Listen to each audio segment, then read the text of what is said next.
Salve galera, estamos começando aqui, esperando o meu colega Jones entrar. A gente vai ter um debate quente hoje sobre socialismo, liberalismo, quais são as vias de saída diante de tudo isso que a gente está vivendo e esse debate promete ser um debate quente. Só aguardando o Jones entrar, aí a gente vai começar o debate.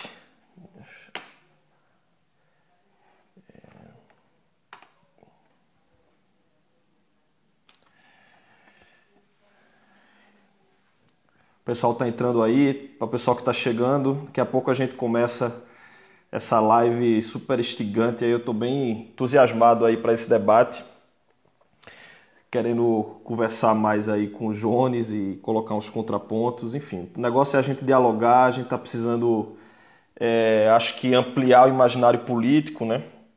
A partir de algumas categorias já consolidadas no debate político, mas também de trazer novas reflexões. Eu acho que essa é a ideia da live. E aí a gente está propondo aí que tudo seja então instigado. Tem que ver. Gente, como é que tá aí? Tá todo mundo me ouvindo bem? Vamos ver aí, que aí a gente vê a conexão. Eu tive que dar uma fugidinha aqui pro interior do estado para quarentenar aqui no interior do Pernambuco, mas espero que a conexão aí resolva. Então, esperando só o Jones. O Jones acabou de dizer que tá entrando. Então, para quem está chegando, pronto. O pessoal parece que está me ouvindo bem, né? Para quem não conhece, né, a gente aqui no Nós, a gente tem um trabalho também de levar uma reflexão mais ampla, né, da filosofia. Eu sou professor da Universidade Federal de Pernambuco e a gente tem essa proposta de ampliar o debate, inclusive trazer novas vozes, né, também fora desse ambiente acadêmico. Então essa é a ideia que a gente traz aí no Nós. E vem sendo, acho que até no momento agora de quarentena, eu acho que tem um movimento super interessante, cada vez mais professores e professoras também, muita gente um pouco tendo que se virar para aprender a usar streams, lives, mas eu acho isso um movimento super interessante, que evidentemente não vai substituir o lugar presencial da universidade, mas... Então vamos ver aqui, já aceitei. Salve, Jones. Beleza? Tu tá me vendo? Tô te vendo bem, te ouvindo bem. Você tá me ouvindo? Eu tô te ouvindo, eu só não tô vendo a minha própria imagem. Ah, é? Tô te vendo. É, Tá cadê todo seu mundo áudio? vendo. E o importante é vocês ouvirem bem Jones. Vocês estão ouvindo bem Jones? Tá tudo A certo, gente, galera? Com áudio, se der, vamos embora. a gente tá mais Senão eu aqui posso para ouvir entrar, você. senão eu posso entrar e sair de novo. Vamos ver. Eu acho que tá tudo ok, né? Eu tô te ouvindo Então só não bem. aparece pra mim. Então suave, beleza. Você não tá se vendo, né? Quer que eu te tire e coloque novamente? Deixa eu sair. Tá. Tava aparecendo os dois pra galera, né? Mas eu acho que Jones não tava se vendo. Vamos só. Deixa ele voltar aqui. Pronto. Entrou aqui. Beleza. Vamos ver agora.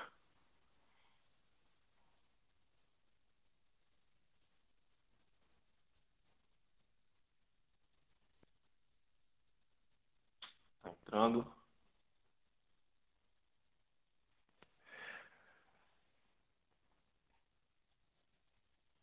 Beleza, tô ligado. Tô ligado no tempo. A gente começou pontualmente às 9. Pronto. Tá se vendo agora, Jones? Agora sim, agora tá tranquilo. Pronto. Beleza. Então, como é? Vamos botar bronca já no debate aí, tocar fogo. Vamos embora. Vamos nessa. Então, não, primeiro queria agradecer, Jones, você aqui, né, nesse trabalho que a gente está fazendo aqui no Nós, como eu estava dizendo ao pessoal aqui que já estava online, a nossa ideia é ampliar o debate, né, é ocupar as redes também com outras narrativas. A gente está precisando, você já faz muito bem isso, né, a gente aprende um pouco com pessoas como você, né? E a ideia é trazer essas vozes também para um debate da universidade, né? Daquilo que a gente faz na universidade. Para quem não me conhece, eu sou professor de filosofia, meu nome é Felipe, professor de filosofia da Universidade Federal de Pernambuco. Tenho um trabalho aí junto com alguns colegas, também professores da universidade, para a gente ampliar e ocupar as redes também nessa disputa de narrativa que tem de gurus só falando de filosofia, né? Então essa é a nossa ideia aí. E para mim é massa estar conversando hoje com o Jones, já uma voz super influente também aí no debate. Dispensa apresentações, né, mas só vou dizer que você é um conterrâneo primeiro, né? Recife aí falando para o mundo. E é formado em História, né, pela UFPE também, e mestre em Serviço Social, e é professor militante comunista, educador popular, então muita gente que está aqui para te ouvir já te conhece, aí a gente vai ampliando aí esses debates. Então vamos lá. Gente, eu vou começar, Júlio, com uma pergunta foi o título, né, da nossa discussão, né, provocar esse debate, que é uma pergunta um pouco retórica, se o socialismo ainda é uma saída. Mas eu também queria te perguntar, não somente isso, mas se você vê outras saídas possíveis dentro do nosso imaginário político, de tudo que a gente está vivendo. E se não, por quê? Né? Se você acha que o socialismo não somente é uma saída, mas se é a única saída possível, né? Por quê? Né? Vamos começar o debate por aí. Veja, Campelo, eu acho que a pandemia ela tem gerado algumas reflexões interessantes, né? Eu acompanhei hoje, por exemplo, no Twitter do Átila Lamarino, o divulgador científico, ganhou muita projeção, né, com a pandemia. E o Átila, por exemplo, ele está percebendo algumas coisas importantes, né? Primeiro, ele percebeu que os Estados Unidos, o país mais rico do mundo, não está fazendo absolutamente nada para combater a pandemia e para ajudar os mais de 190 países que a gente tem. Muito pelo contrário, né? Os Estados Unidos está roubando respiradores, máscaras, aparelhos de UTI de outros países do mundo, ao ponto de que alguns países, ou por exemplo, estados do Brasil, como o Maranhão, estão tendo que fazer operações cinematográficas para comprar equipamentos da China sem passar pelos Estados Unidos, com medo desses equipamentos não serem pirateados. Paralelo a isso, Cuba, China e Vietnã estão ajudando mais de 140 países, né, mundo afora. Tal só que é possível afirmar com segurança que se nesse momento da humanidade não existisse, principalmente Cuba e China, a situação do mundo estaria muito pior, estaria catastrófica, né? Os dados que a gente tem de fornecimento de ajuda médica, material hospitalar, cooperação científica, mostram que assim, a União Europeia não oferece qualquer ajuda significativa, inclusive para os países do próprio bloco, né? A União Europeia abandonou a Itália, abandonou a Sérvia, fez praticamente nada pelos países da periferia ali do bloco, como a Grécia, e os Estados Unidos, enfim, eu já falei a situação. Então, eu acho que essa é a primeira coisa que é muito importante a gente pensar. Veja, a despeito de simpatias, de afinidades teóricas, de afinidades políticas, existem alguns dados que têm que necessariamente se fazer pensar. Quem, nesse momento da humanidade, aquela que talvez seja a maior pandemia desde a chamada gripe espanhola, quem está dando respostas a nível de comunidade internacional para, no mínimo, reduzir danos, né? No mínimo, fazer com que o menor número possível de pessoas morram. Eu acho que esse é o primeiro dado importante para a gente pensar. O segundo dado é que eu venho comentando bastante que existe uma certa indigência intelectual em alguns pensadores críticos ocidentais, que eles estão conseguindo falar da pandemia ignorando a OMS. E aí, como eu brinco, eu não sei explicar biologicamente a diferença de um vírus para uma bactéria, né? Nem para um micróbio, como diz o funk do MC Ray-Ban. Então, veja, Chama as o minhas Átila, né? opiniões. Oi? Chama o Átila e a Marino, né? Pra falar disso, né? Exatamente. E aí, veja, as minhas opiniões sobre o combate ao Covid, aí, o nível de eficiência, as políticas que estão sendo realizadas, são basicamente as posições da OMS. Então, estou lendo os relatórios da OMS, estou lendo os boletins da OMS para me informar, porque eu entendo de política, entendo de sociologia, entendo um pouco de economia, mas não entendo de biologia. E a OMS, ela classifica a resposta da China à pandemia como a maior, mais eficiente e mais ousada resposta dada para um país a uma pandemia em toda a história da humanidade. Então, veja, Uhum. eu que sou historiador, tem um elemento aqui que me obriga a pensar. A OMS, a Organização Mundial de Saúde, que é um órgão vinculado à ONU, portanto, insuspeito de qualquer simpatia socialista, esquerdista, comunista, a classificar a resposta da China como a maior e mais eficiente da história da humanidade. A mesma OMS atesta que o Vietnã, que faz fronteira com a China, tem menos de 1.000 infectados e nenhum morto. Veja, o Vietnã, repito, faz fronteira com a China, tem menos de 1.000 infectados e nenhuma morte por Covid-19. O Laos tem praticamente 800, 900 infectados e só 2 mortes. A República Democrática Popular da Coreia, chamada vulgarmente na mídia de Coreia do Norte, tem infectados da área do turismo, que ficam ali na zona especial de produção e comércio que eles dividem com a Coreia do Sul, mas o país, a nível interno, ele tem basicamente 500 infectados e também nenhuma morte. A nível de América Latina, Cuba é o país com menos infectados e mortes. A nível de América do Sul, a Venezuela, que não é um país socialista, é um país com um governo de esquerda, é o país com menos infectados e com menos mortes. Então, assim, Uhum. a gente tem um material bruto aqui para pensar. Porque, no meio da maior pandemia, talvez dos últimos 100 anos, os países que melhor respondem a ela sejam países ou com governos de esquerda, com um nível de radicalidade pronunciada, ou experiências socialistas, e aqui não entra em questão se eu acho bonito, se eu acho feio, se eu acho que é meu modelo de socialismo, se eu acho que é massa, e por aí vai, enfim. A diversidade institucional, cultural, econômica, política dos diversos países do Laos, da Coreia Popular, do Vietnã e por aí vai.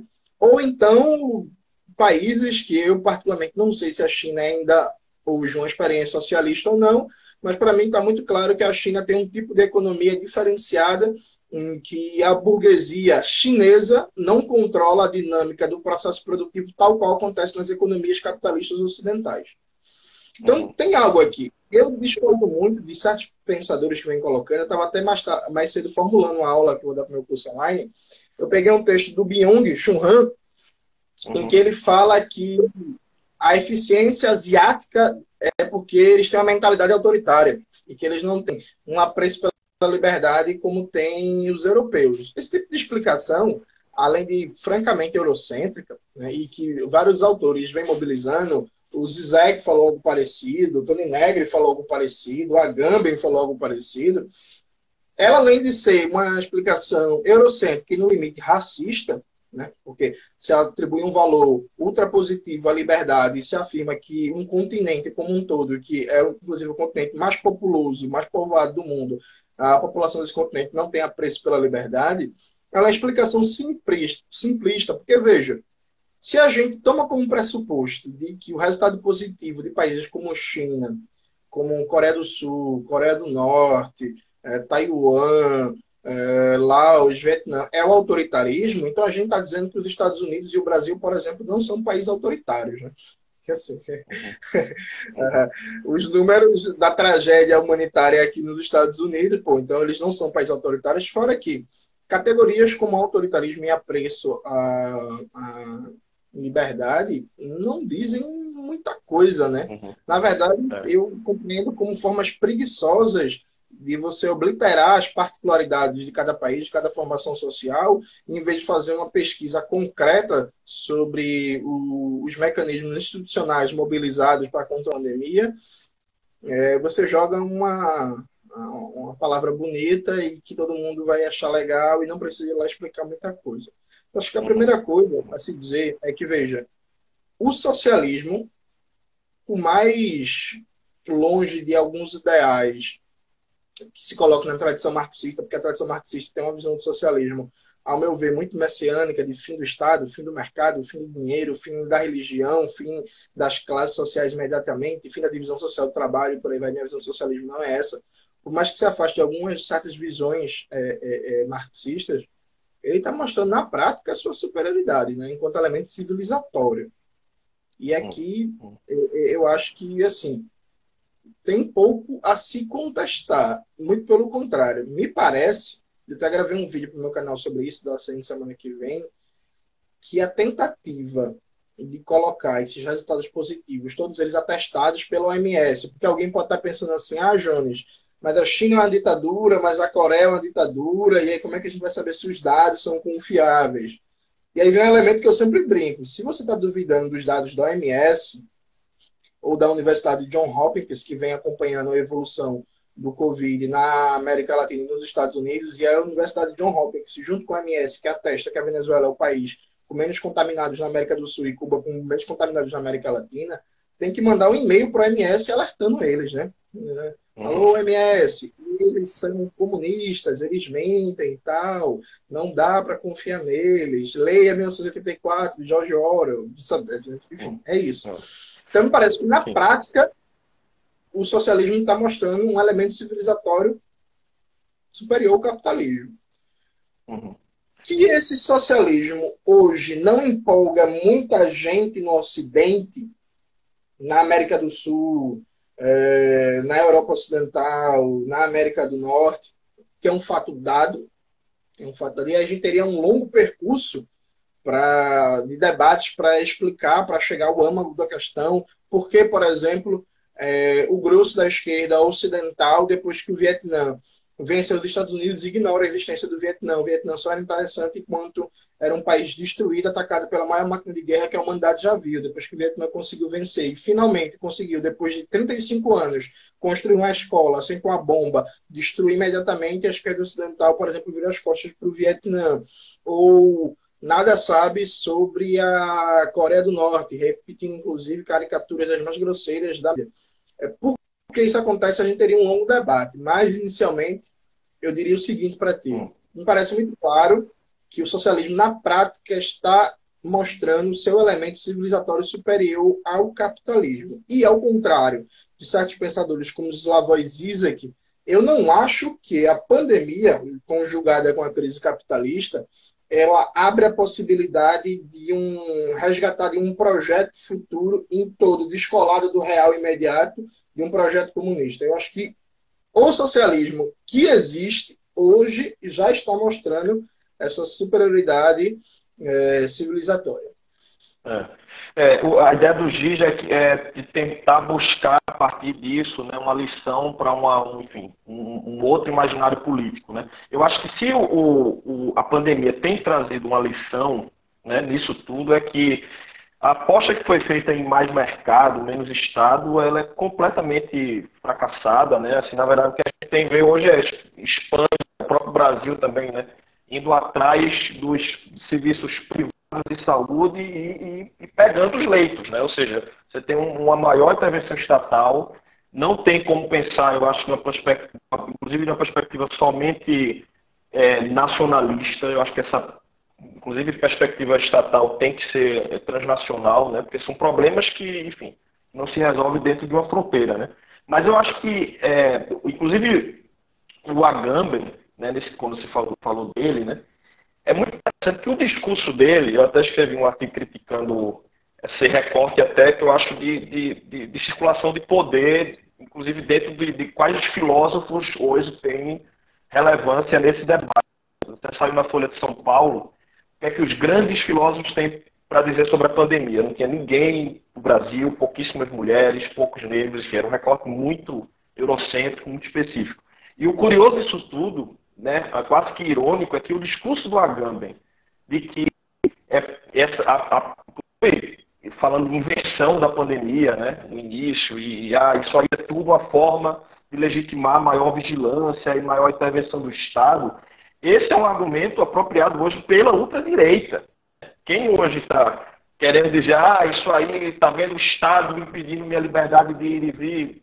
Companheiro, a liberdade de ir e vir está matando as pessoas, né? Então, assim, esse argumento do risco, né, do mais Estado, essa preocupação que o Agamben teve, né, que o Bill Churran também está legitimando uma maior vigilância e tal, mas isso é outro, todo mundo está correndo hoje, né? É muito curioso, que isso é que se mostra como talvez uma via de fuga, né? Que sem um Estado mais forte, enfim, a gente tá morto, né? Digamos assim. Agora, eu acho que uma questão, eu queria também te ouvir, João, um pouco sobre isso, é que hoje tem sido debatido também, dentro mesmo até aqui no Brasil, né? Tem sido um debate sobre outras vias de fuga, assim, econômicas, né, pegando esse ponto de vista econômico, mas que, digamos, ainda dentro de uma estrutura da democracia liberal, dentro do capitalismo, por exemplo, a ideia de renda básica universal, né, isso tem ganhado muita força hoje, a ideia de taxação de grandes fortunas, taxação de herança, que até é um ponto muito falacioso, né, da lógica liberal do esforço. Bem, se você quiser defender realmente uma liberdade individual, você taxa herança e taxa o indivíduo. Quer dizer, existe todo um discurso falacioso por trás disso. E eu sei que você critica muito os Estados Unidos, né? E realmente é um modelo que eu acho, enfim, extremamente racista, tem um índice de desigualdade gigantesco. Mas você não acha que ainda dentro de uma outra lógica, se a gente pensar, por exemplo, Finlândia, Alemanha, eu morei 5 anos na Alemanha, lá você tem um imposto de renda de 50% e você garante, a partir disso, uma renda de pelo menos 700 euros para qualquer cidadão, né? Você acha que isso também não seriam outras opções, digamos assim, para que o indivíduo, a partir disso, né, pudesse ter condições materiais mínimas, ou você vê pontos cegos aí também nisso? Vamos lá, Campeiro. Veja, primeiro, acho que tem algumas coisas importantes para a gente destacar. O debate de renda básica ele não é novo, né? É um debate bem antigo. Eu acho, inclusive, do ponto de vista intelectual, o grande impacto mundial nesse debate foi a obra do filósofo John Rawls, né, que colocou que para existir liberdade tem que existir um patamar mínimo de condições de sobrevivência material, que abaixo desse patamar não é possível falar em liberdade, então já estava ali implícito a ideia de uma renda básica universal, que também não é nenhuma novidade. John Rawls basicamente resgatou Hegel, que já estava colocado a ideia de patamares materiais mínimos para se pensar a liberdade do sujeito. Qual é o problema? Veja, um dos grandes trunfos da ideologia dominante, do pensamento burguês difundido na mídia, nos setores hegemônicos da universidade, no discurso dos partidos políticos da ordem, é que eles fazem do mundo não uma totalidade, um sistema mundial. Eles tentam pensar o mundo a partir de ilhas. Então, veja, é como se o sistema político de cada país e o sistema econômico de cada país fosse essencialmente uma configuração a priori interna, nacional, e aí, a posteriori, esses sistemas políticos, esses sistemas econômicos entrariam em contato, em relações de influência, e aí que se formaria o sistema mundo, a economia mundial e por aí vai. Essa visão é equivocada, ela é errada, ela é ideológica e ela é mitificadora. E aí eu vou te dar alguns exemplos antes de entrar nesse debate que tu colocou. A Volkswagen, que é uma multinacional muito importante da Alemanha, inclusive pelos critérios da OCDE, né? Nem uma empresa privada, pelos critérios da OCDE, é uma empresa pública, porque ela, enfim, o Estado alemão tem participações de várias formas na Volkswagen. Ela, uns 3, 4 anos atrás, não, acho que uns 5, 6 anos atrás, ela pediu desculpas oficialmente por ter participado da ditadura empresarial militar no Brasil e depois pediu desculpa oficialmente por ter participado da ditadura na Argentina. E aí, o caso da Volkswagen, que participou da ditadura, que entregava líderes sindicais para serem torturados, que O presidente da Volkswagen no Brasil e na Argentina participava das reuniões de coleta de fundo para financiar o aparato estatal e garantir uma repressão mais eficiente a sindicalistas, comunistas, nacionalistas, trabalhistas, socialistas, democratas, cristãos e por aí vai. Isso não é um ponto fora da curva, né? A Ford, a Volkswagen, a AT&T e por aí vai, tiveram participações fundamentais no ciclo de golpes de Estado que aconteceram na América Latina nos anos 50, 60 e 70. Tem até uma empresa famosa, a United Fruit, que ela teve que mudar de nome, que toda vez que se falava United Fruit, se lembrava do papel fundamental que essa multinacional dos Estados Unidos teve no golpe do Jacobo Arbenz, na Guatemala, né? Muito bem descrito, inclusive, nos escritos do Che Guevara, que foi o que fez, inclusive, o Che Guevara virar um revolucionário, porque o Che Guevara era meio que um democrata radical e tal, e ele estava na Guatemala quando o Jacobo Arbenz queria fazer uma reforma agrária, política social, construir uns postos de saúde aqui, umas escolas ali, e aí o United Fruits não aceitou e organizou um golpe de Estado aparado pelo Estado norte-americano, estadunidense, né? E aí, por que eu cito esse exemplo? Veja, a instabilidade democrática do terceiro mundo, a miséria e os níveis de desigualdade do terceiro mundo não são assuntos fundamentalmente de política interna. Essa ideologia liberal, que ganhou muita força a partir dos anos 80, que coloca a responsabilidade do subdesenvolvimento fundamentalmente nos governantes latino-americanos que não estão aplicando as políticas macroeconômicas corretas, isso é pura ideologia de quinta categoria, né? Assim, isso é um disfarce para encarar a realidade. Qual é a realidade? A realidade é que existe um sistema capitalista mundial e que, como diria o grande Lenin, a partir do final do século XIX, do século XX, se configura como um capitalismo monopolista, em que os países centrais do capitalismo, esses países centrais, eles controlam a capacidade tecnológica e de inovação da economia global, eles controlam os principais fluxos financeiros, eles têm as moedas mais fortes do comércio global, eles têm as empresas tecnologicamente mais avançadas, chamadas de high-tech, e, portanto, controlam as cadeias produtivas mundiais. Esses países, eles são ricos porque têm países pobres subdesenvolvidos. A dialética aqui é muito simples. Veja, a Suíça e a Bélgica, né, são famosos pelo chocolate.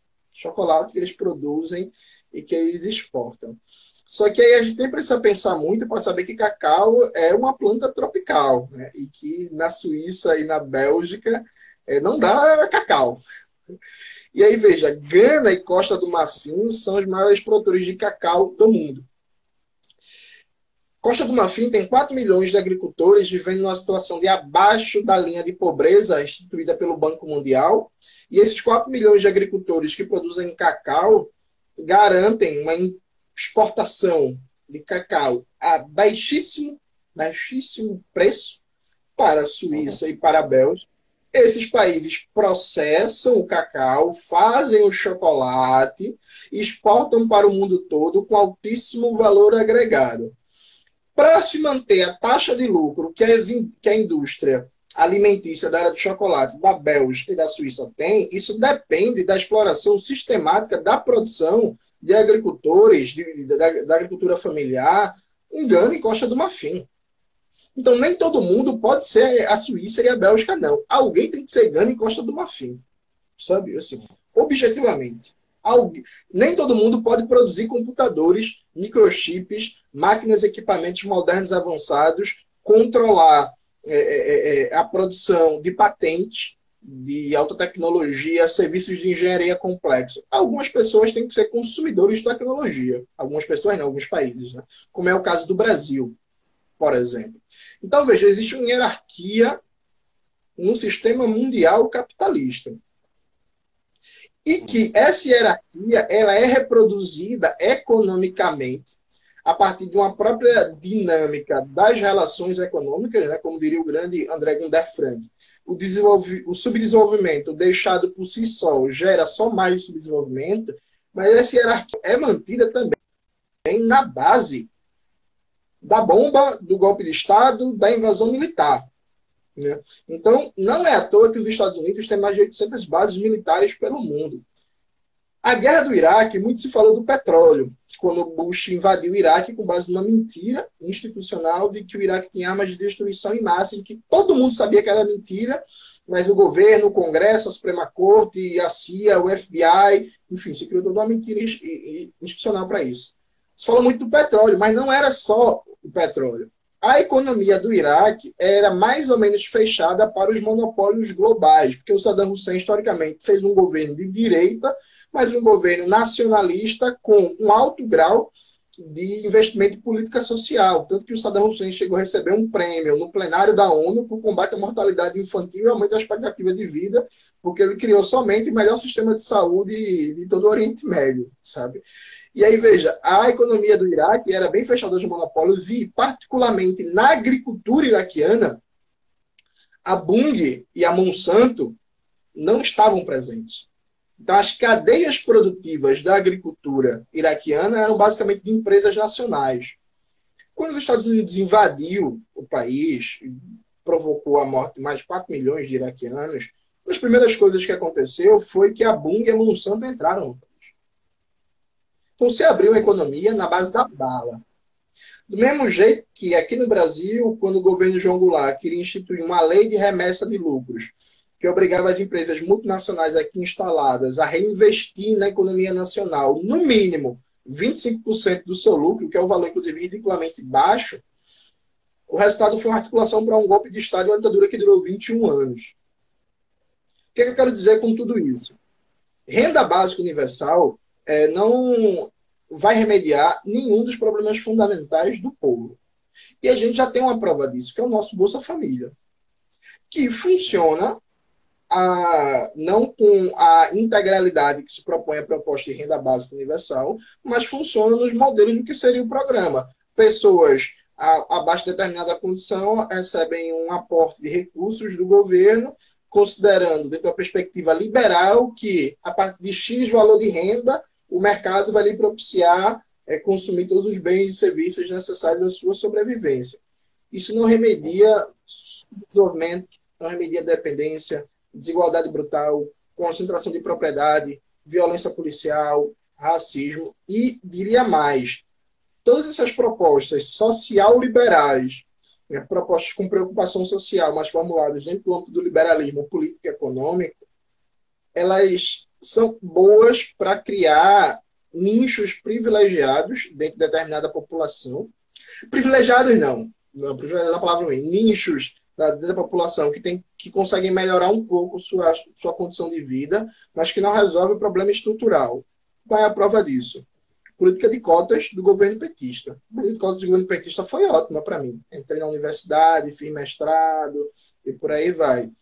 A despeito disso, a desigualdade salarial, a composição da divisão, a composição racial da divisão social do trabalho, ou, por exemplo, o número de pessoas negras assassinadas, encarceradas pelo Estado, nada disso diminuiu.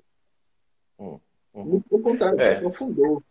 Se aprofundou. Então, veja, foi muito bom para mim, foi muito bom para vários colegas que viraram professores universitários, que passaram em concurso público com incentivo de política de cotas. Foi legal para engrossar um pouquinho um setor da classe média negra, mas não resolveu. Nem diminuiu, muito pelo contrário. Então, essas políticas elas têm esse sentido. Aliado a isso, veja, na periferia do sistema capitalista, eu duvido muito, muito, muito, muito mesmo, que as burguesias dependentes latino-americanas aceitem algo parecido com o programa de renda básica universal. E por que eu digo isso? Existe uma capacidade diferencial de aguentar o reformismo no centro do sistema capitalista e na periferia. Então, a França, no governo Mitterrand, praticamente nacionalizou o sistema financeiro, e tudo bem. E não aconteceu golpe de Estado, não teve invasão da OTAN, não teve nada, sabe? Tranquilo. Mas, na Bolívia, teve um golpe de Estado há poucos meses, né, que derrubou o governo Evo Morales. A Venezuela, faz 20 anos, tem um golpe de Estado a cada 11 meses. No Equador, quando Rafael Correa era presidente, teve uma tentativa de golpe de Estado no meio do primeiro mandato dele. O PT, que essa porcaria que não fez reforma nenhuma, foi derrubado por um golpe jurídico parlamentar, um golpe diferente, mas assim, um golpe. No Paraguai, o Fernando Lugo, que era um cristão, ex-padre, católico, assim, moderadíssimo, chamando moderado ainda elogio, assim, cara, moderadíssimo. No Paraguai, o Fernando Lugo foi derrubado por um golpe. Na Argentina, depois que os peronistas perderam a eleição, para garantir um clima político mais confiável para a burguesia latino-americana, o Maurício Macri fez um acordo para instalar 7 bases estadunidenses na Argentina. Então, tem que conferir como é que o governo do Alberto Fernandes está lidando com isso. Então, veja, a burguesia latino-americana, por particularidades próprias da formação do capitalismo aqui e da burguesia, ela não aceita os níveis de reformismo social que foram possíveis na Europa, enquanto existia a União Soviética, para colocar medo nos capitalistas.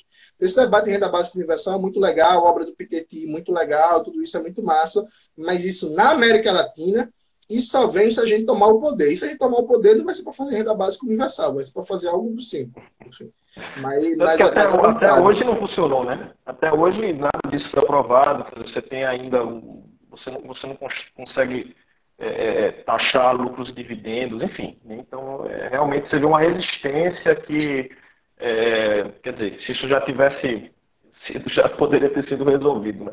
Agora, hoje você estava falando dessa questão da exploração global, né? E aí me lembrou até uma categoria que o Bruno Latour e o Nicolai Schultz trabalham, né? Que é o de classe geossocial, né? A ideia de que, mesmo que o sujeito não seja explorado no sentido do estilo marxista clássico, né? Quer dizer, de trabalhar para um detentor de meio de produção, você tem uma outra forma de exploração, que é o fato, por exemplo, de ele não poder trabalhar, quer dizer, na sua terra porque ela pertence a uma multinacional. Ou seja, não necessariamente o trabalhador precisa estar trabalhando para a multinacional para ele ser explorado, mas muitas vezes o fato de ele não ter acesso, né, assim, seja, enfim, condições de vida, o acesso à água, por exemplo, ar puro, já é uma consequência de uma forma de exploração. Né? Eu fico pensando assim, junto com esse tipo, talvez de novo, digamos assim, modelo de exploração, há outras categorias que estão sendo trabalhadas, né? Eu lembro aqui do Boltanski, né, que é o novo espírito do capitalismo, eles falam justamente essa ideia de exploração através do discurso de seja você mesmo, seja autêntico, a ideia do empreendedor de si mesmo, a discussão sobre humanização do trabalho.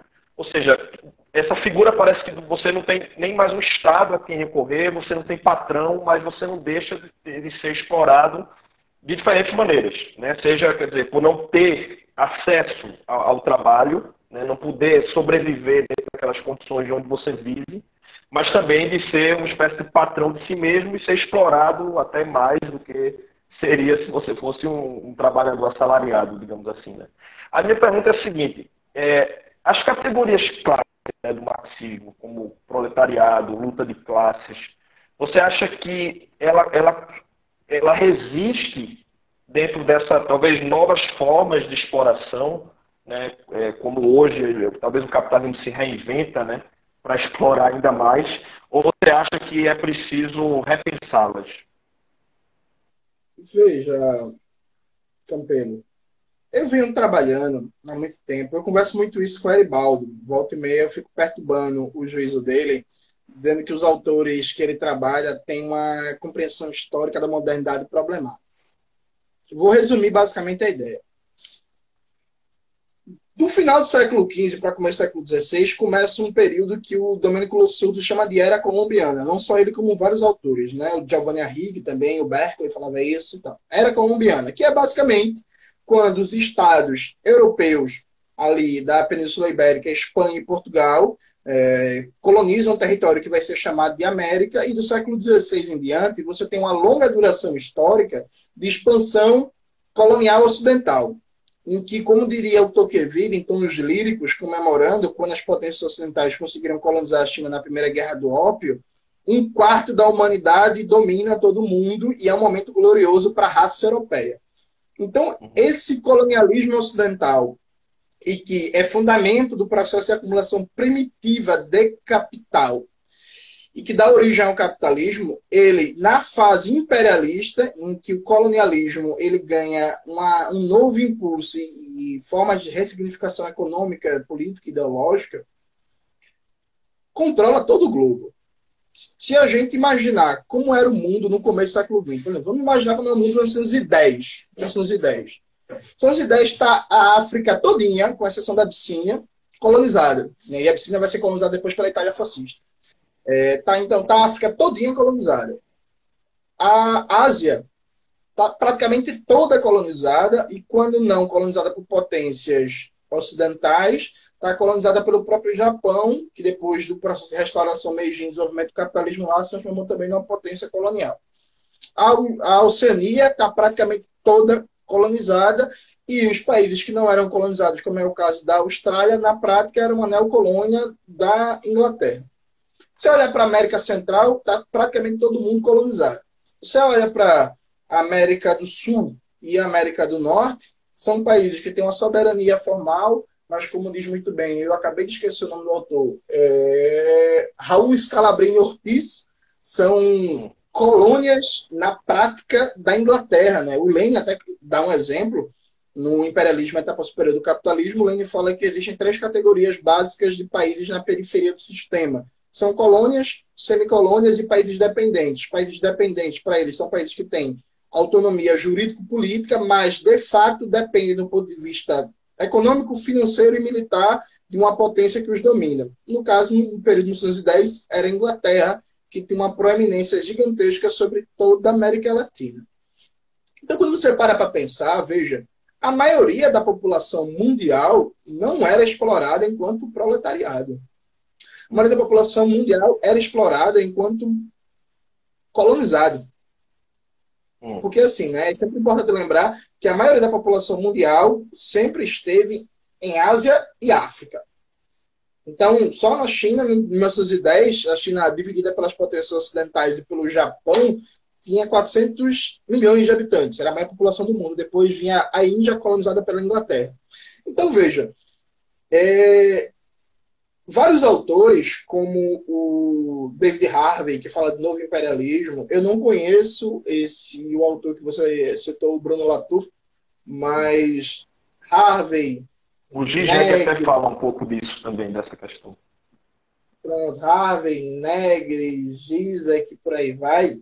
Ao meu ver, eles não têm uma historicidade correta do que é a história do capitalismo. A história do capitalismo é uma história de um pequeno núcleo puramente capitalista, por assim dizer, que a exploração sobre o ser humano se dá na forma de trabalho assalariado, e a imensa maioria da humanidade sobre forma de colonização, que, como diria o grande Frantz Fanon, é uma ocupação militar direta reproduzida por uma burocracia e por uma polícia civil que configura as formas de exploração mais brutais já conhecidas na história humana e que cria um universo compartimentalizado de alienação e desumanização total do colonizado pelo colonizador. Essa tendência da história humana de 400 anos, e aí detalhe, eu chamo atenção para isso, não é pouco, do século XVI até o século XX, é um período histórico de progressão sistemática da colonização pelo que se identifica como o Ocidente. E, inclusive, revoluções anticoloniais, que foi o caso da Revolução Americana, para se libertar da Inglaterra, e que o país liberto depois assume um papel de potência colonial, no caso dos Estados Unidos. Então, veja, a grande resistência a esse processo colonial foi expressa pela primeira vez na história, a resistência com impacto histórico mundial, pela Revolução Haitiana dos Jacobinos Negros e pelo jacobinismo francês, que foi derrotado. O jacobinismo francês foi derrotado e a Revolução Haitiana foi massacrada, embora tenha vencido militarmente várias vezes, ela depois foi asfixiada economicamente. Quando vem a Revolução de Outubro, de 1917, e aí depois vem construção do socialismo na União Soviética, aí depois vem a vitória soviética sobre o nazifascismo, aí Revolução Chinesa, Revolução Coreana, Revolução Vietnamita, criação do campo socialista ali no leste europeu, com todas as suas problemáticas, depois Revolução Cubana e por aí vai, e todos os processos de luta anticolonial em África, em Ásia, como a famosa independência de Gana, o nascerismo no Egito, depois a Revolução Verde do Gaddafi, todo o contexto de pan-arabismo e do movimento não alinhado do movimento terceiro-mundista, aí a gente dá um pulo de 1910 para 1970.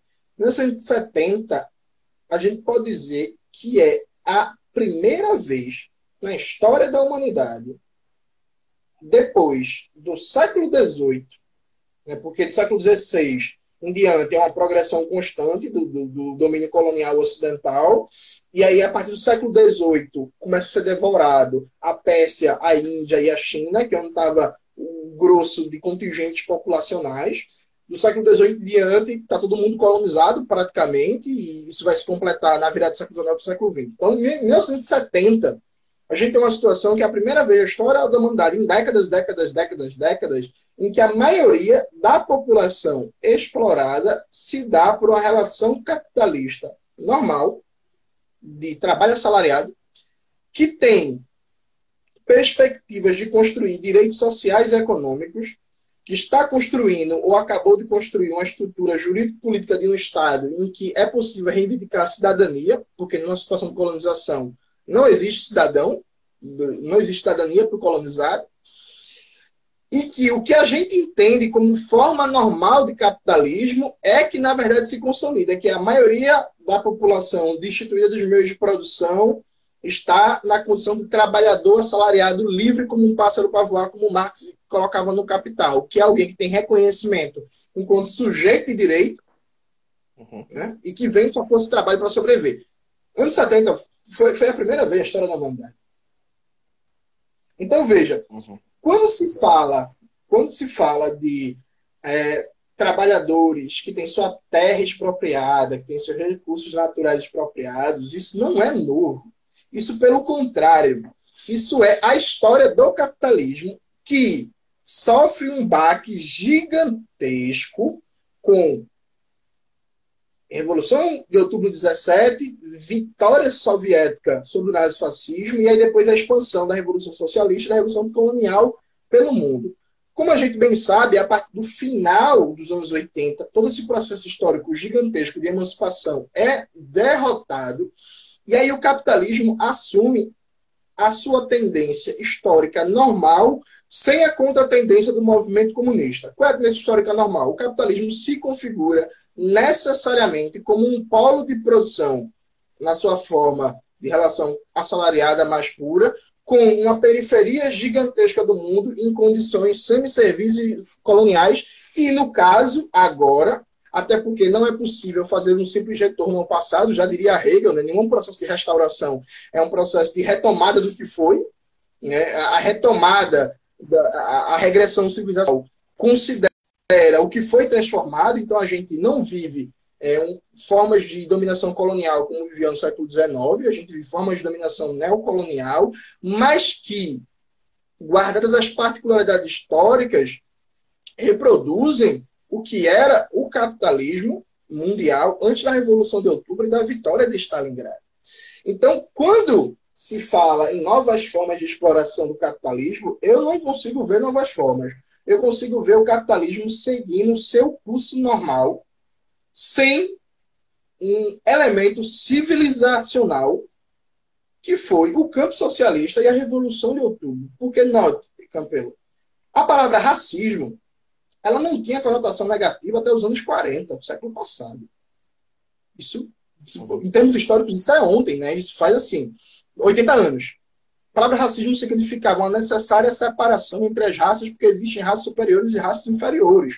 Eu sempre chamo a atenção, nos meus vídeos, nas palestras, nos textos, que a ideia que a gente aprende na escola é que, de repente, um doido da Inglaterra chamado Herbert Spencer leu mal o livro de Darwin e aí decidiu criar o darwinismo social, e aí depois, muitos anos depois, Hitler também, que Hitler era meio frustrado e tal, não gostava de judeu, aí veio com essa ideia de raça superior, raça superior.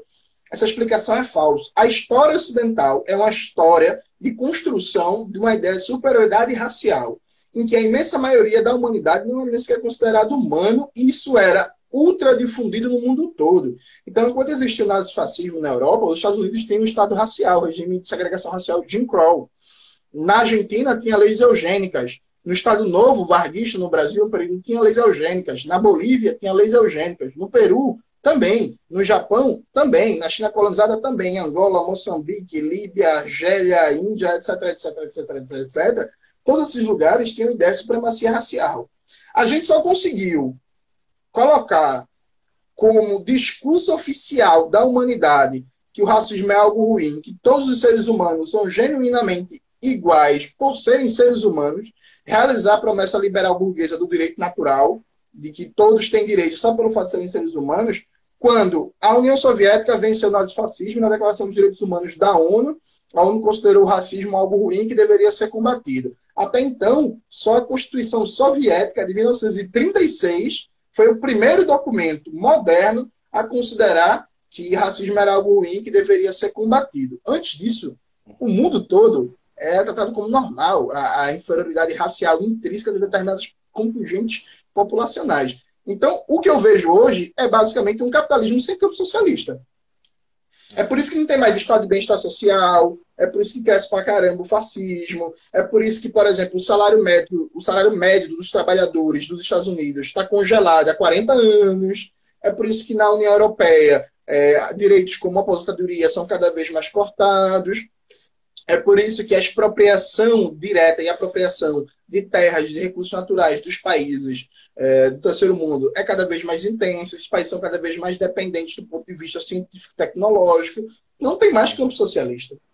Então, esse, para mim, é o capitalismo sem a grande tendência civilizatória. E aqui eu faço até uma ironia para terminar, que é o seguinte, veja, tem um bando intelectual aí, pensamento crítico europeu, que passou anos maldizendo a União Soviética, né, falando que a União Soviética ela estava violando o verdadeiro marxismo, que a União Soviética deturpava o marxismo, que o bom era o marxismo ocidental, que o marxismo produzido na União Soviética era ideologia de Estado. Inclusive comemorou a queda da União Soviética como uma libertação do marxismo. Agora o marxismo não precisaria mais prestar contas da cortina de ferro e poderia finalmente libertar sua potência crítica no messiânico retorno a Marx. Eu gostaria de dizer, sinceramente, que bem-vindo ao mundo sem a União Soviética e o campo socialista. É isso. Maravilha. Jones, eu estou vendo o tempo aqui, para a gente poder deixar a live salva depois, infelizmente a gente vai ter que encerrar. Estava vendo questões super instigantes aqui, interessantes também sobre a educação, o lugar da educação, sobre fascismo. Eu mesmo tenho outras questões para colocar. Eu acho que o debate sobre uma dimensão nacionalista ou transnacional, eu acho uma questão super interessante.